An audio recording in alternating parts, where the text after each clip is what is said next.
Good morning, everyone. Thank you for being here today. My name is Hayden Sadrina, and today I would like to present my homework. Okay, my presentation is about how post-trauma can become a mental health burden, especially for female university students who are struggling with their emotions or personal challenges. And I hope this presentation help us understand these feelings better and remind you that your experiences are valid. So, yep, let's begin. In Indonesia, 2 people commit suicide every hour. Did you know that post-trauma can be one of the causes? Trauma is not only a physical one, it is also an emotional one that affects how we think, feel, and act.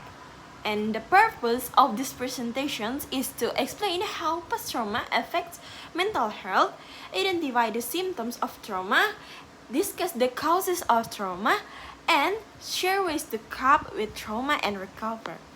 And yep, today I'll talk about the definition of post-trauma and mental health.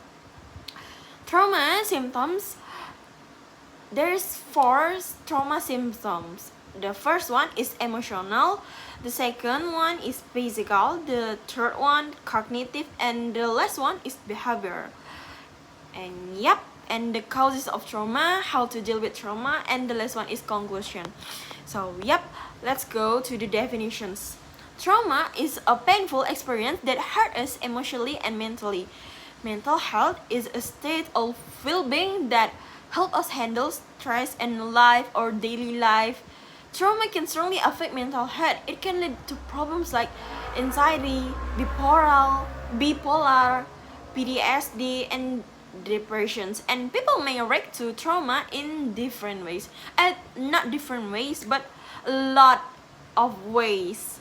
Next, we'll go to symptoms of trauma. I've told you guys about there is 4 in symptoms of trauma. There is emotional, physical, cognitive, and then whatever it is, I forgot.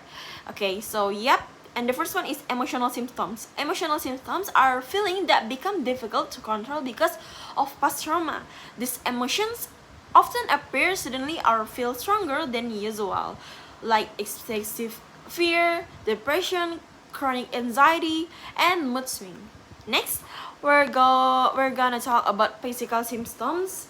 Physical symptoms are the body's reaction to trauma. Even when their mind tries to forget, the body still remembers the trauma.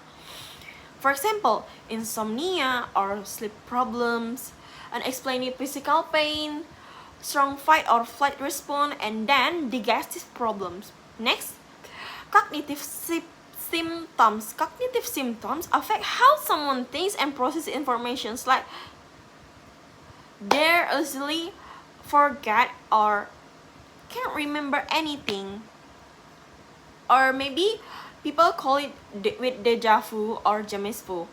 For example, like flashback, difficulty concentrating, and recurring negative thoughts. Last one of symptoms is behavioral symptoms. Behavioral symptoms are change in how someone acts or interacts with others, like social withdrawal, change in relationships, substance abuse, and then change in eating habits. Okay, so next we're gonna talk about causes of trauma. Causes of trauma, it can be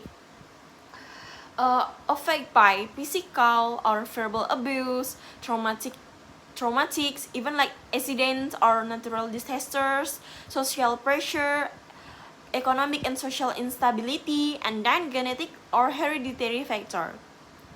Let's how to deal with trauma. Okay, there is a way to deal with trauma, and the first one is physical therapy, such as CBT or somatic experiencing, medications, getting enough sleep, regular exercise, and then talking with family or your close friends for emotional support.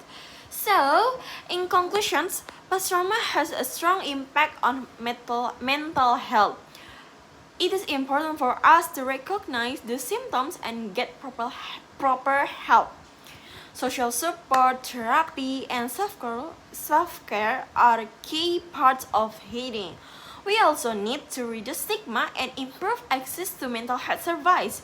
With the right support and awareness, we can help people understand and manage the effect of trauma better. So, yep, I think that's all I can say about how post-trauma can affect on mental health. So, yep, thank you for listening. Bye bye.